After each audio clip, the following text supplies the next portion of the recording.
Bom, boa tarde a todos e a todas, que ainda estamos aqui resistentes, não é? Para esta parte final, que acho que é muito interessante, que ao fim e ao cabo é um balanço de tudo que estivemos a ver nas salas, do esforço que foi feito, que é um trabalho notável por todos. Eu gostava de iniciar aqui, tendo em atenção um comentário de um aluno nos vídeos que nos foram apresentados. E este aluno dizia: é mais fácil escolher digitalmente do que manualmente. E este foi um comentário que eu achei muito interessante, em boa verdade. Porque, como nós sabemos, só é mais fácil escolher digitalmente se a aplicação estiver bem feita, não é? Ou seja, se tiverem sido feitos testes de usabilidade. Isto também tem outra implicação, por um lado, verificarmos se é fácil realmente para o aluno utilizar. Por outro lado, é também o facto de ele não precisar muito de instruções. De antes, por exemplo, nos anos 90, os jogos começavam, a primeira parte era instruções, comece por fazer isto e depois clica. Pronto, atualmente, um jogo, se estiver bem elaborado, desde o início, em que o aluno entra e normalmente se registra, começa a dizer, agora vai aparecendo ecrãs sucessivos para ele se registar e determinadas coisas que ele tem que fazer e ele compreende rapidamente a lógica do jogo, não é? Essa é uma parte, pronto, muito importante. Por outro lado, o jogo é mais fácil aprender digitalmente, enfim, isto tem as suas reservas, mas é fácil também porque a cada resposta que o aluno vai dando, por exemplo, num jogo, tem automaticamente um feedback, não é? E este feedback é muito importante na aprendizagem, porque não é no fim dele fazer várias atividades que tenham um resultado, é atividade, pequena questão a pequena questão. E isso é excelente para aprender. E muitos dos jogos que tivemos a oportunidade de ver também permitem que, se o aluno errou, está bem, não é? Que possa rever a sua pontuação e muitas vezes conseguir ter a totalidade dos pontos executando tudo. Mas os RED, não é, também têm outras componentes, não é? Têm a componente gráfica, que é importante, que motiva mais ou menos o utilizador, ou o aluno neste caso.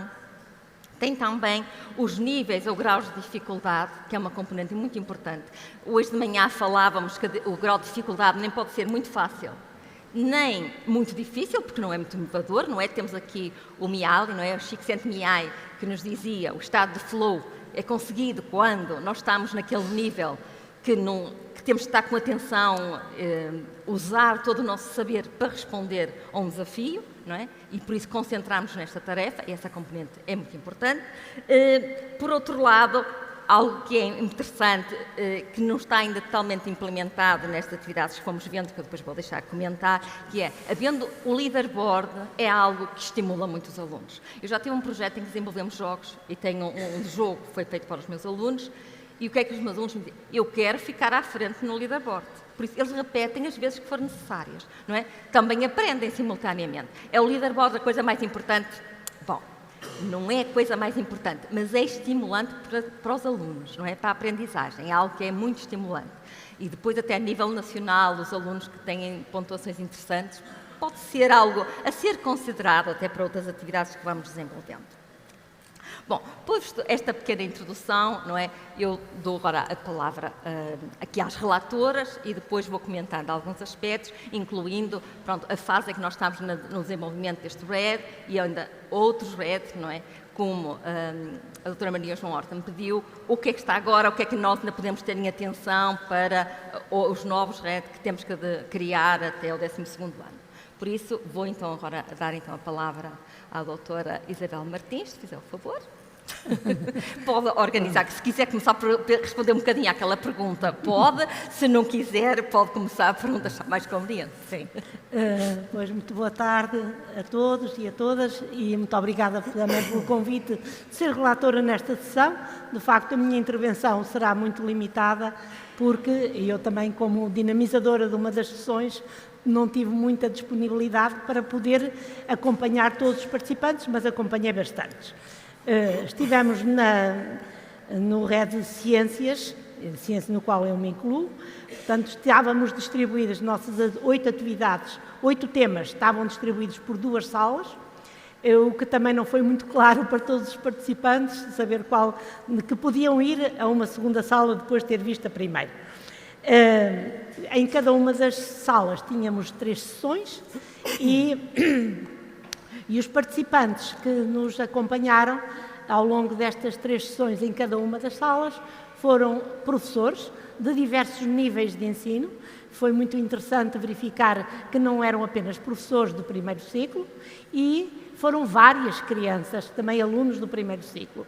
E aqui permitam-me que comece por salientar o que me pareceu ser, o que presenciei e posso atestar, que foi o entusiasmo das crianças que estiveram a realizar as atividades, que já conheciam, mas que se mostravam muito conhecedoras e até sim, foram incentivadas e acompanharam alguns desafios que foram lançados, porque nós, quando as víamos realizar algumas atividades, colocávamos questões e eles respondiam e iam mais longe, dizendo que não sabiam ou que iam experimentar.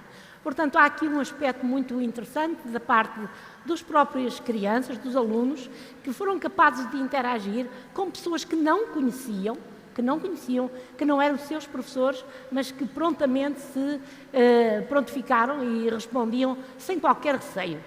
Nós, os adultos, é que temos muito receio de responder às questões dos outros. As crianças, não. Portanto, isto é um aspecto extremamente positivo. Revendo apenas de uma forma rápida, nós temos no RED de Ciências 8 temas, estavam 4 em cada uma das salas, que nesses 8 temas estão estipuladas, estão programadas e desenvolvidas 73 atividades, que pretendem responder a 93 questões-problema, que são acompanhadas de 33 vídeos-dica, construídos expressamente neste projeto, com 19 vídeos-aula que demonstram na prática como aqueles temas podem ser explorados com as crianças do primeiro ciclo, que têm também 5 vídeos maker, considerados muito interessantes porque demonstram na prática também como podem ser construídos alguns artefactos científicos e que servem para a aprendizagem de ciências, e 10 infografias e 3 jogos digitais. Bom, quais foram as opiniões dos nossos visitantes, professores, participantes? Eu fiquei muito admirada, não esperava, de encontrar tantos professores de outros níveis de escolaridade que não do primeiro ciclo. E todos se mostraram motivados, interessados por conhecer atividades de ciências que são desenvolvidas, ou que podem ser desenvolvidas no primeiro ciclo. Algumas das quais eles e elas não sabiam que podiam ser, que eram tratadas no primeiro ciclo.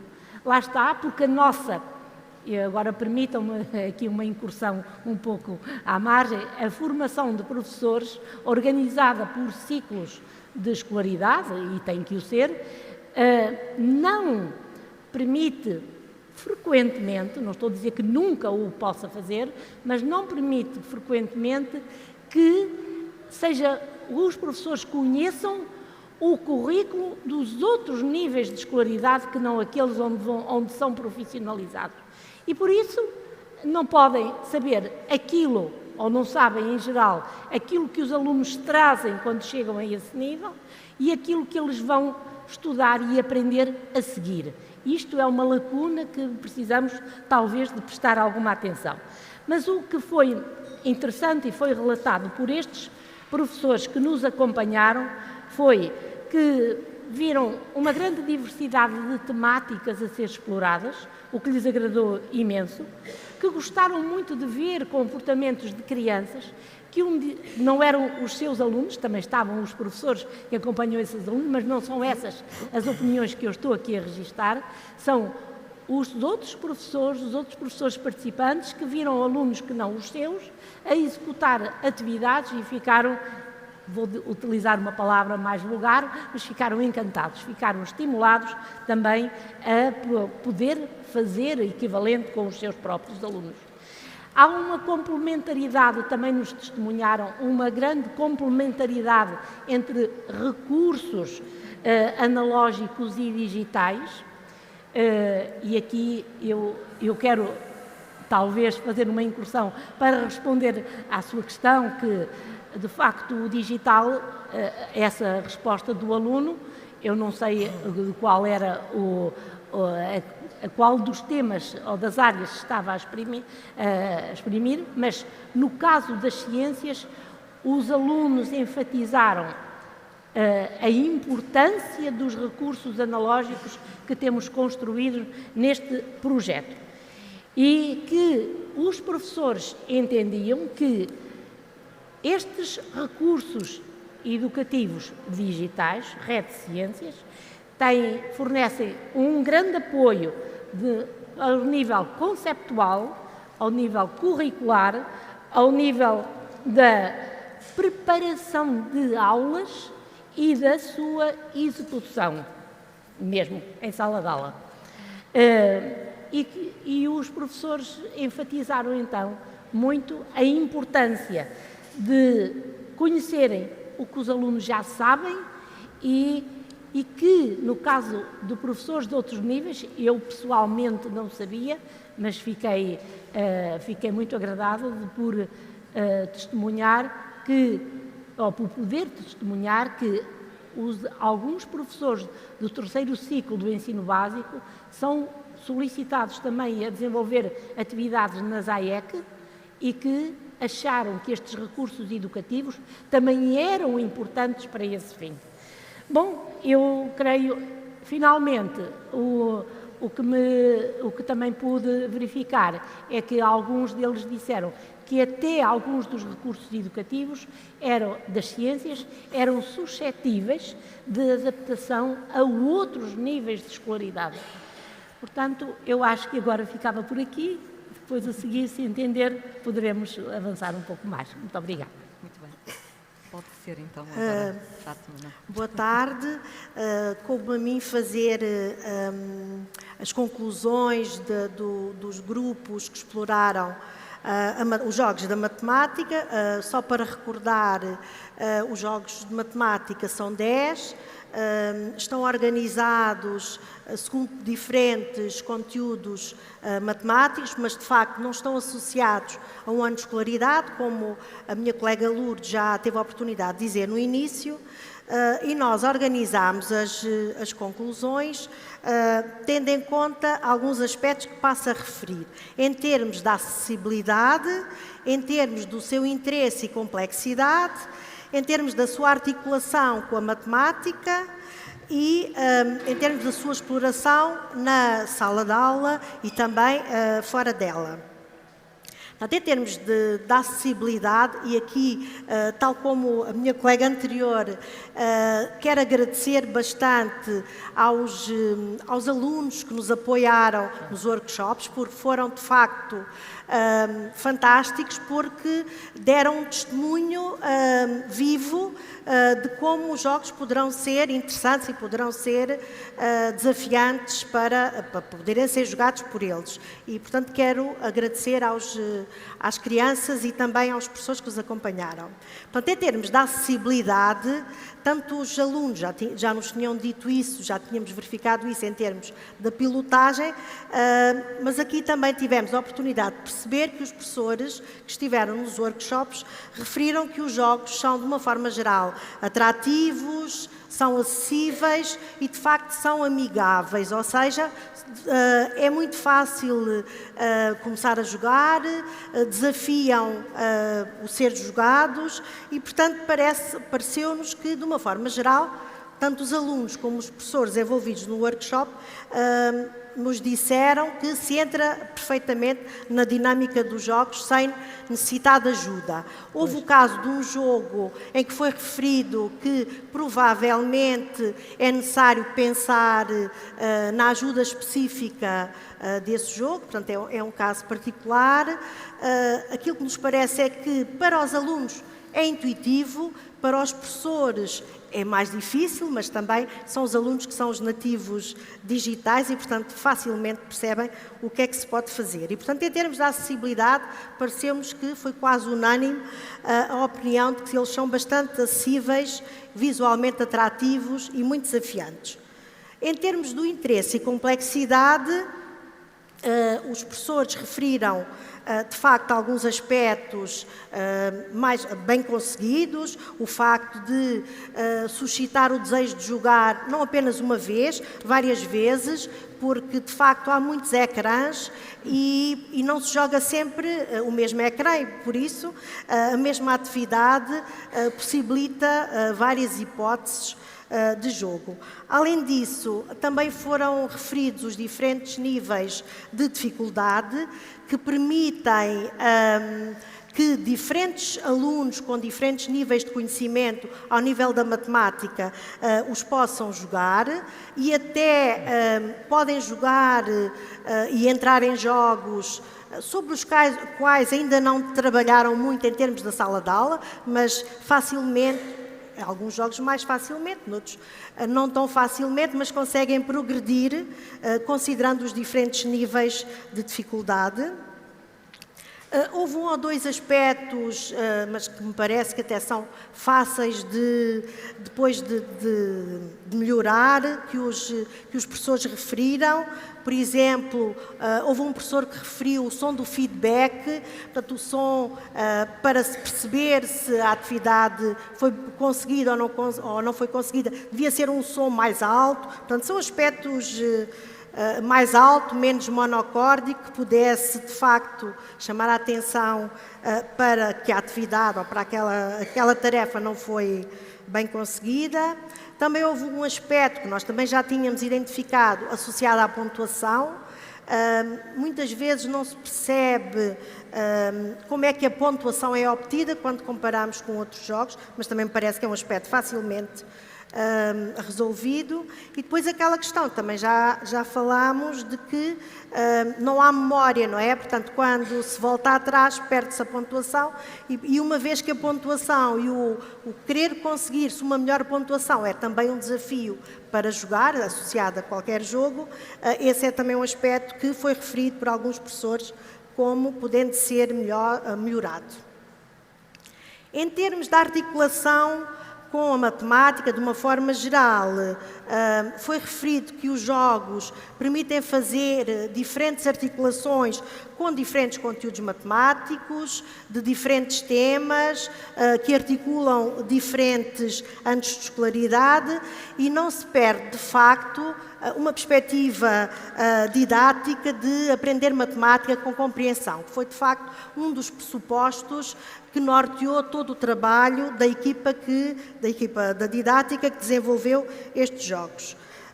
E também foi referido que estes jogos, de uma forma geral, favorecem o desenvolvimento de uma atitude positiva relativamente à matemática, que é essencial para todas as disciplinas, mas em particular no que diz respeito a esta disciplina. Depois, no que diz respeito a possibilidades de exploração dos jogos na sala de aula, foram referidas diferentes hipóteses de exploração. Foi referido que os jogos, uma vez que têm diferentes níveis e diferentes atividades no mesmo jogo, podem ser trabalhados numa perspectiva de diferenciação pedagógica, porque podemos ter na mesma sala alunos com diferentes ritmos de aprendizagem, com diferentes níveis de conhecimento e podem estar a jogar o mesmo jogo, uma vez que isso é permitido, tendo em conta o modo como foram concebidos. Também foi referido que os jogos podiam ser usados como diagnóstico de perceber os conhecimentos dos alunos relativamente a um determinado conteúdo, ou até servir como ponto de partida para identificar algumas dificuldades e a partir daí poder-se fazer uma discussão em sala de aula que ajudasse e que apoiasse os alunos a ultrapassar essas dificuldades. Também foi referido que podem ser desenvolvidos e trabalhados como complemento a um trabalho de sala de aula ou como uma maneira de consolidar aprendizagens. Isso pode ser feito na sala de aula ou fora da sala de aula.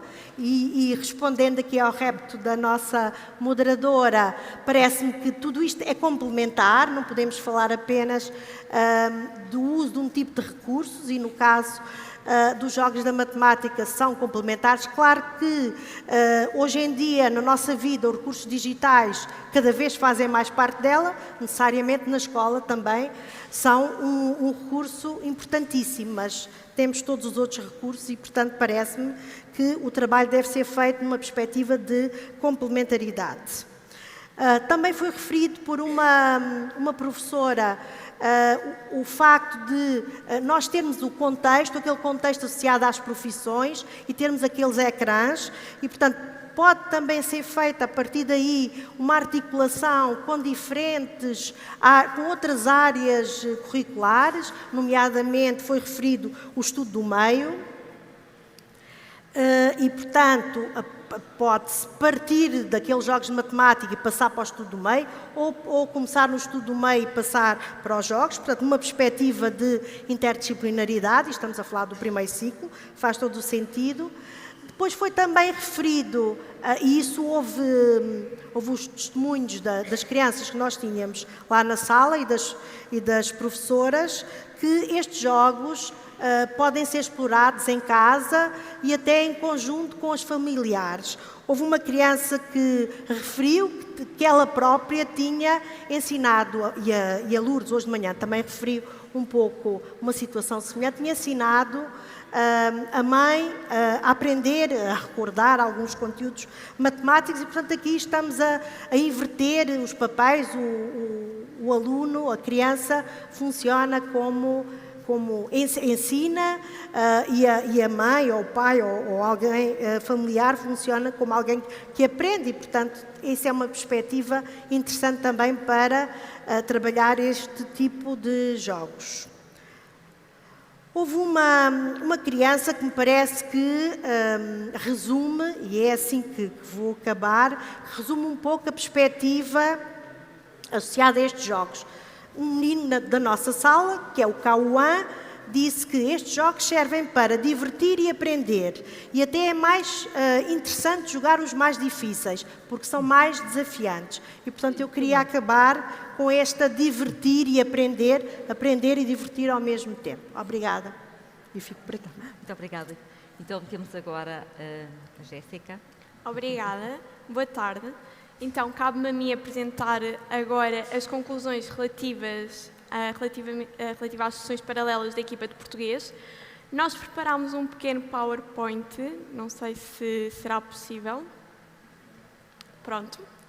Antes de começar a fazer as conclusões relativas às sessões, quero relembrar os recursos educativos de português. Nós temos 4 recursos. Eles estão presentes aqui na parte à esquerda do ecrã. Em cada capa dos recursos nós temos o nome, nós temos a informação sobre os autores e também temos um documento para pais e professores.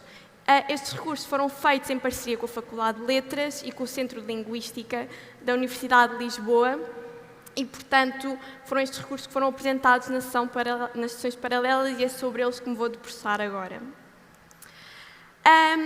Nós decidimos passar um pequeno questionário composto por 5 questões a todos os participantes e é sobre as respostas a esse questionário que nós vamos refletir. A primeira questão perguntava sobre qual o recurso educativo que experimentou na sessão. Nós considerámos que isto seria relevante porque nos permite perceber quais são as preferências pelas pessoas e então qual o possível caminho futuro que podemos desenhar. Que também queríamos saber qual a atratividade destes recursos para as crianças. São elas o público-alvo, portanto, interessa-nos saber a opinião dos adultos, se estão atrativos ou não. A adequação destes jogos para o nível etário. Relembro que os jogos são feitos a pensar no primeiro ciclo, mas não necessariamente só para o primeiro ciclo. Queríamos também saber como é que consideram globalmente a utilidade pedagógica destes jogos. Acho que é importante, dado o contexto deste evento. E a importância, e aqui focando-nos apenas no ensino do português, a importância destes jogos no ensino do português no primeiro ciclo.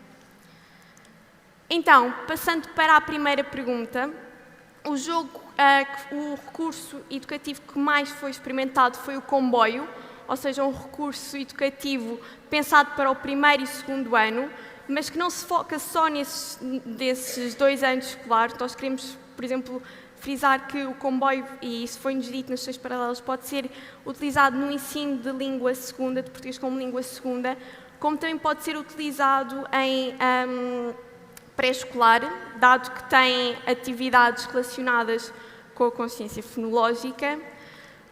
O segundo e o terceiro recurso, estes foram jogados ao mesmo nível, foi a DigiBiblio e a fábrica de textos.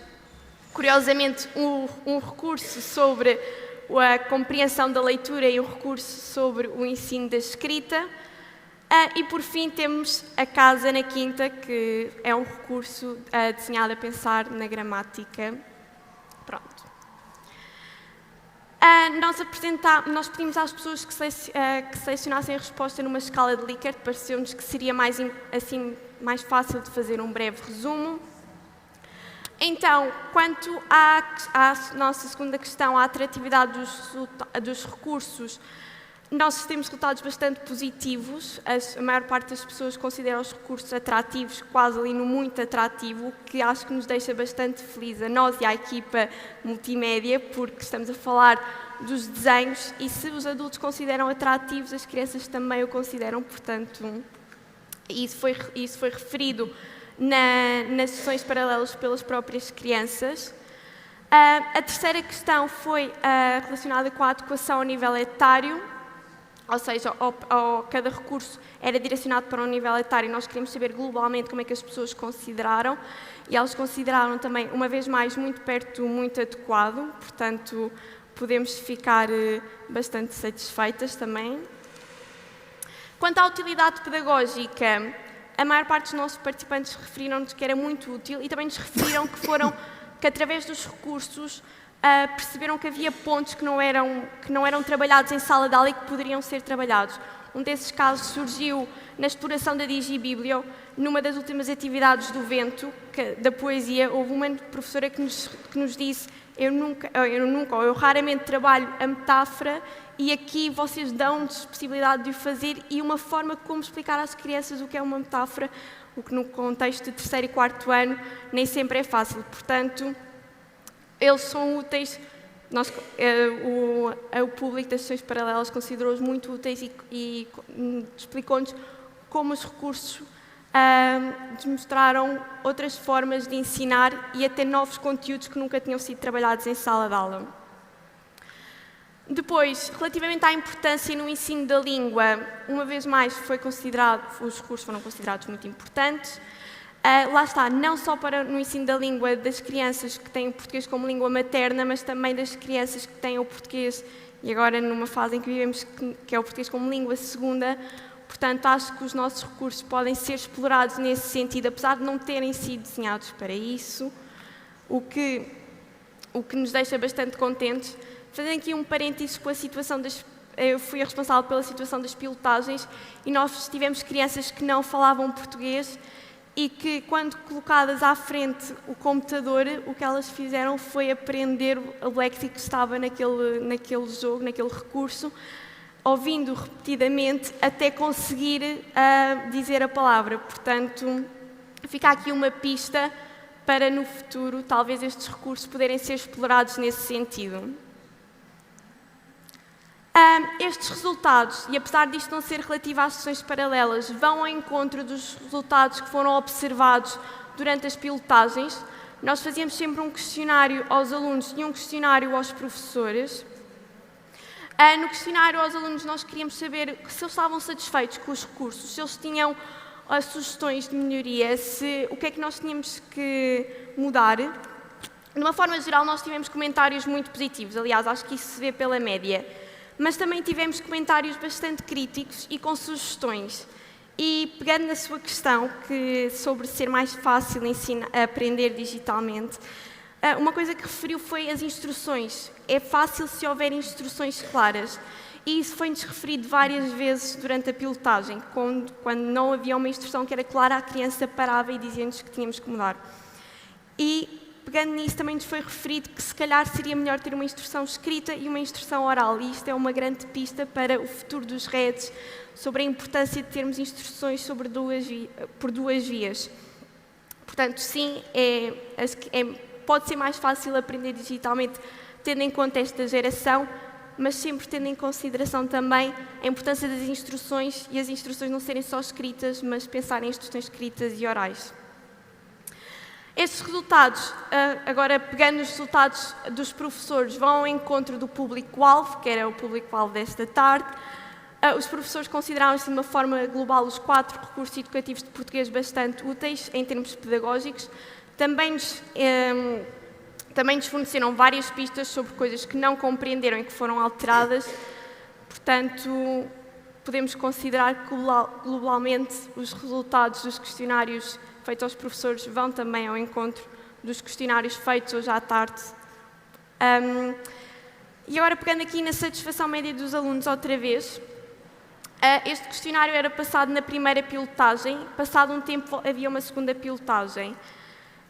E nós pegávamos nos comentários críticos, nos comentários das crianças e fazíamos bastantes alterações. E no final nós queríamos saber se estas alterações tinham de facto um impacto no desempenho que as crianças tinham. E apesar destes dados serem assim apresentados de uma forma muito global, podemos ver que sempre na segunda pilotagem houve melhorias. E posso-vos dizer que as melhorias que houve foi depois das crianças, a maior parte foi depois dos comentários das crianças e das alterações feitas por gestões das crianças.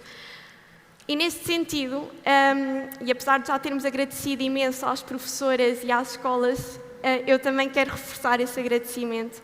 Mas tendo eu feito parte das pilotagens e tendo eu estado dentro das escolas, eu quero agradecer às crianças, foram elas o nosso grande pilar, e que nos aturaram, entre aspas, durante este ano e que nos permitiram ter recursos que hoje, como se viu aqui pelos resultados da equipa de português, são considerados pela maior parte do público que está aqui como bastante úteis, bastante atrativos e adequados à faixa etária.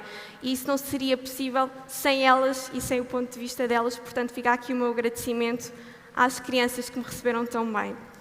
E posto isto, espero não me ter escapado nada, mas quero terminar desejando um bom trabalho, aqui com uma foto da pilotagem, curiosamente no jogo da Digibiblio, e pegando na analogia do comboio, isto não é o final da estação, isto é só, estamos a caminhar para a próxima paragem e, portanto, quem vier, bom trabalho. Por isso,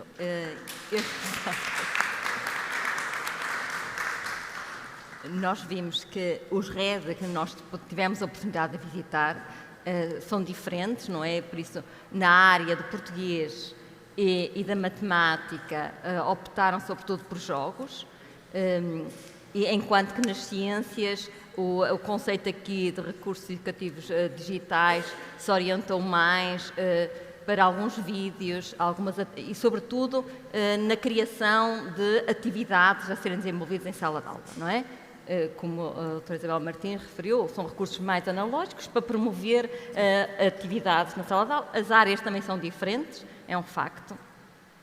Agora deixava uma outra questão que colocava às três, aqui relatoras.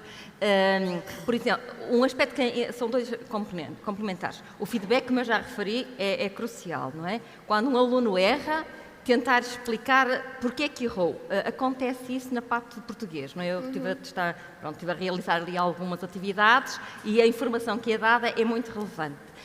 Noutro caso, por exemplo, na matemática, e embora os colegas me tivessem explicado que tentaram que fosse diferente, mas foi implementado só assim, não é? Permite que a pessoa refaça o exercício, apresentando na segunda tentativa que se contiver errada a resposta correta, não é?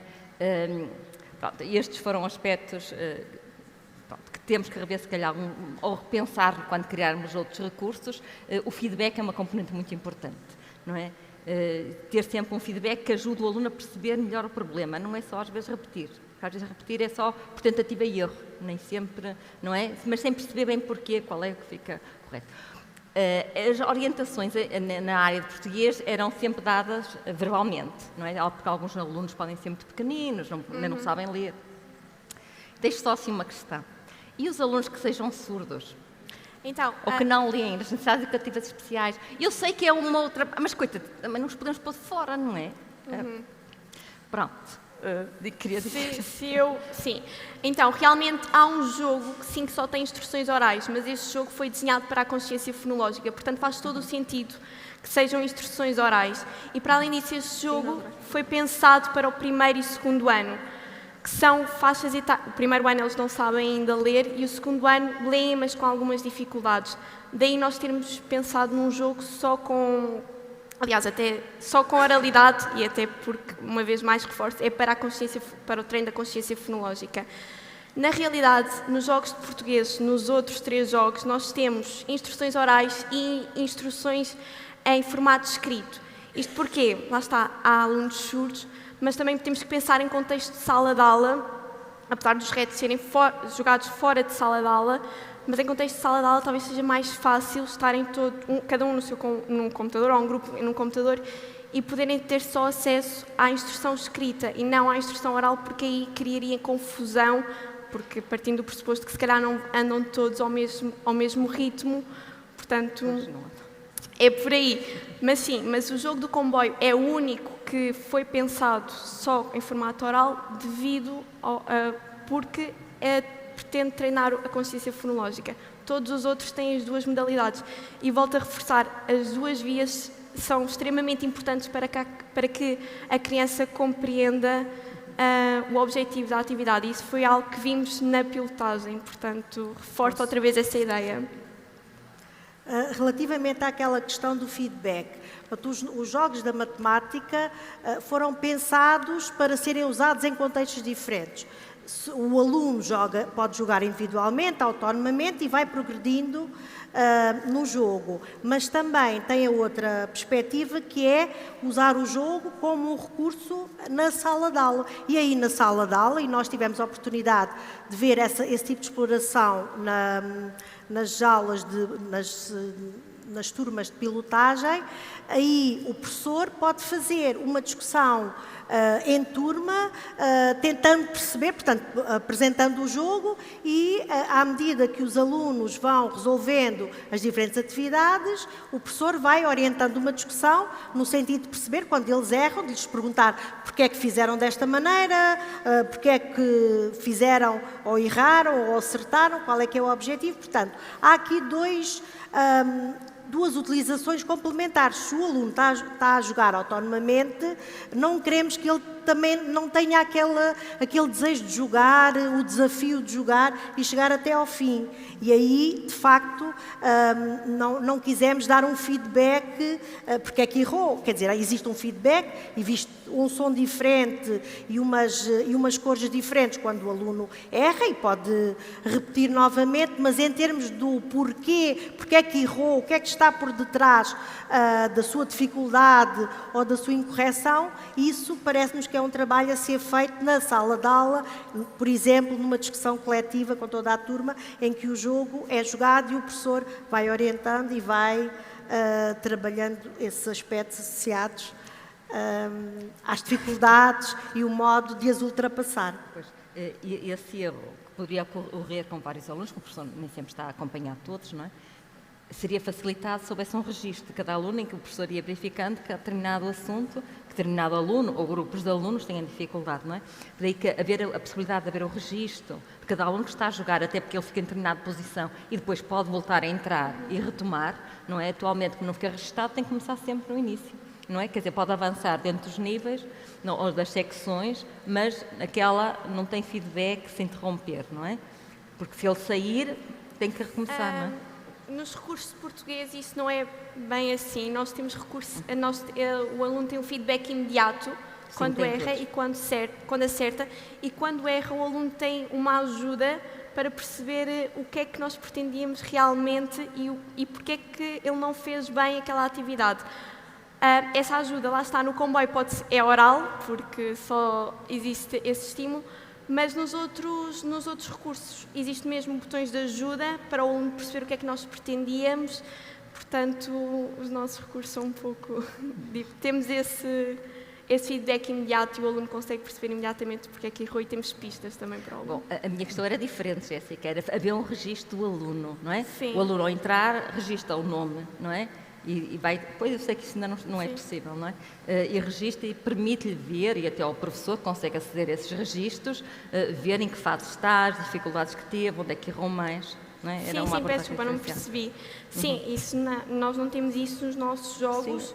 Deixe só um comentário. Sim, não mas, é que sim, não temos. Não é? Muitos destes jogos têm como finalidade que eles aprendam determinados conceitos, que se apropriem deles. E como vimos, não é? Os que observamos enquanto eles estavam a jogar, e a experiência de cada um de nós enquanto jogou, é divertido, sem dúvida alguma, não é? Porque o jogo tem essa componente, os alunos sentem-se muito mais motivados, não é? A parte emocional é algo que é muito importante para a aprendizagem, não é? E os jogos, desse ponto de vista, conseguem bem, não é? Muitos destes jogos, é uma fase primeira na aquisição do nosso saber, não é? Depois há outras fases que são importantes a nível da colaboração, não é? Na aprendizagem, que é o que eu vi, estes RED têm estas finalidades, portanto as ciências têm um bocadinho diferente, porque já permite outro tipo de observação e podem trabalhar em grupo, mas pronto, a colaboração noutros jogos a criar é uma componente importante a ser considerada.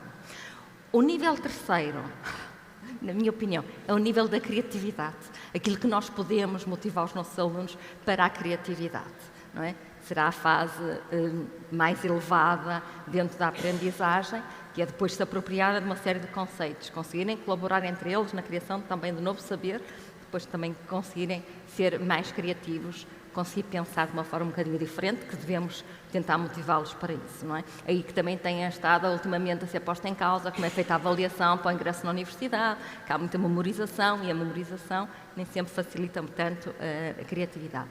Por outro lado, noutros RED que venham a ser criados, é também bastante importante não esquecermos outras tecnologias, como a realidade aumentada, que é muito relevante. O caso das ciências é fabuloso, não é?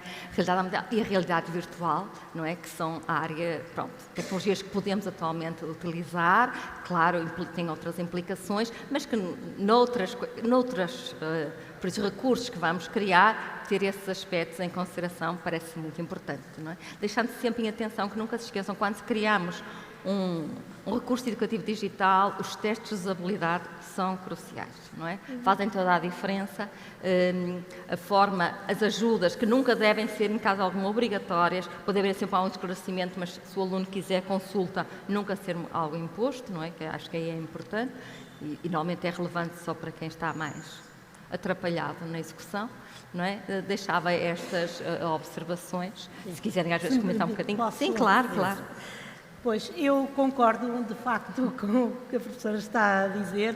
É muito importante e é muito importante que as aprendizagens que se vão construindo no primeiro ciclo tenham, de facto, um percurso seguinte que lhes permita, portanto, não só aprender mais, mas, sobretudo, a gostar de aprender mais. Nós sabemos que, embora a escolaridade obrigatória hoje seja, felizmente, em Portugal, de 12 anos, as crianças, os jovens, chegam ao 9º ano e têm que optar por uma área mais dedicada às ciências e tecnologias ou dedicada às artes ou humanidades, não é? Portanto, se não houver uma motivação antes para as crianças gostarem de continuar a aprender ciências, há muitos que enveredam para outras áreas. Não estou aqui a dizer que as outras áreas não são importantes e que todos deveriam vir para as ciências. O que eu quero enfatizar é que alguns não vão para as ciências porque não foram ensinados a gostar de aprender ciências e de continuar a aprender ciências. E a literacia científica é hoje um objetivo das sociedades tecnológicas, a literacia científica, e que exige recursos e abordagens didáticas fundamentadas não só do ponto de vista científico, mas do ponto de vista didático e pedagógico. E, portanto, a utilização, a preparação de recursos didáticos solidamente fundamentados, e eu quero aqui dizer, e fundamentados na investigação em didática, são absolutamente fundamentais. O que se aprende em ciências no primeiro ciclo do ensino básico não é tanto o porquê que acontece, mas é o que acontece. As crianças têm que ser confrontadas desde muito cedo com a observação de fenómenos que não o sendo, ficarão ou poderão até transformar-se em verdadeiras concepções alternativas que posteriormente são difíceis de remover. Portanto, utilizar recursos didáticos, estratégias didáticas concebidas para desconstruir algumas dessas concepções, talvez estejamos a caminhar no sentido de poder ajudá-las a compreender depois porque é que acontece assim e não apenas o que acontece. Mas nos primeiros anos, sobretudo, somos virados para o que acontece. O que acontece porque que se formam várias imagens quando os dois espelhos formam ângulos de diferente amplitude entre si. São confrontados, verificam que isso acontece, não é sempre o mesmo número de imagens, verificam que acontece que não é por causa do peso ou dimensão de um objeto que ele afunda ou flutua em água, que não é só por causa daquele objeto que ele flutua ou afunda em qualquer líquido, que depende também do líquido e tantas outras coisas.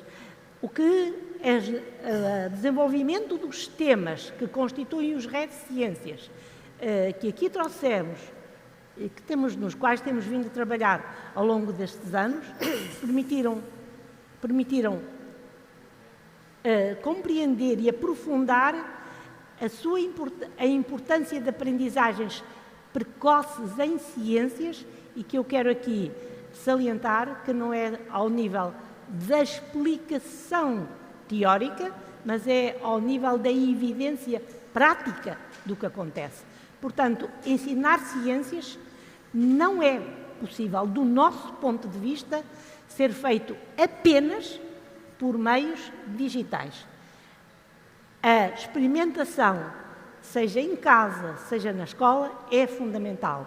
Os recursos do Rede Ciências permitem aos professores, ou ajudam os professores a preparar aulas práticas com os seus alunos, mas também ajudam e permitem que outros educadores e acompanhantes dos alunos o possam fazer em casa ou em outros centros educativos ou de apoio educativo. Portanto, a escola nunca, os professores não serão dispensados, mas podem ser coadjuvados por outros que os queiram apoiar e as atividades, como sabemos, as aprendizagens desenvolvem-se em contexto formal, em contexto não formal e em contexto informal. Eu acho que todos nós somos corresponsáveis por uma melhor literacia, sentido lato, das crianças e jovens e, portanto, da sociedade em geral. Muito obrigada. Bom, eu acho que nós hoje podemos ver que temos vários recursos disponíveis que eu acho que vão motivar muito os nossos alunos do primeiro ciclo. Não é? Temos aqui uns recursos que devem ser explorados, usados nas escolas. Creio que é muito importante. E os nossos alunos ficarão motivados e é a forma, se nós conseguimos captar bem os pequeninos, temos alunos interessados de ir para a frente, pronto, esperando que depois haja uma boa continuidade, mas que estarão motivados para aprender. E acho que o primeiro ciclo é o nível crucial. Se matarmos a curiosidade das crianças no primeiro ciclo, eles normalmente já não recuperam mais, não é? Sim, e por sim. isso o primeiro ciclo é crucial, despertar-los para serem curiosos, para procurar informações novas, etc. Por isso deixava só um pequeno comentário, agradecendo também a presença aqui das relatoras. Se aprende com o seguinte, por isso, a cada professor que vai utilizar um destes recursos, é uma regra, pronto, básica, tem que jogar primeiro, ou tem que utilizar, tem que explorar previamente esse recurso, não é? Porque assim pode compreender alguma pequena dificuldade que possa acontecer com um aluno, saber exatamente o que aquela atividade vai promover no aluno, não é? O professor tem sensibilidade para isso, mas tem que o jogar, em boa verdade, ou tem que explorar as informações que são dadas, por exemplo, no caso das ciências. Por isso, há estes recursos que vamos aproveitá-los, não é? E que vamos motivar os nossos pequenitos, não é, para aprenderem. Muito obrigada a todos. Obrigada. Obrigada. Obrigada, sim. Obrigada.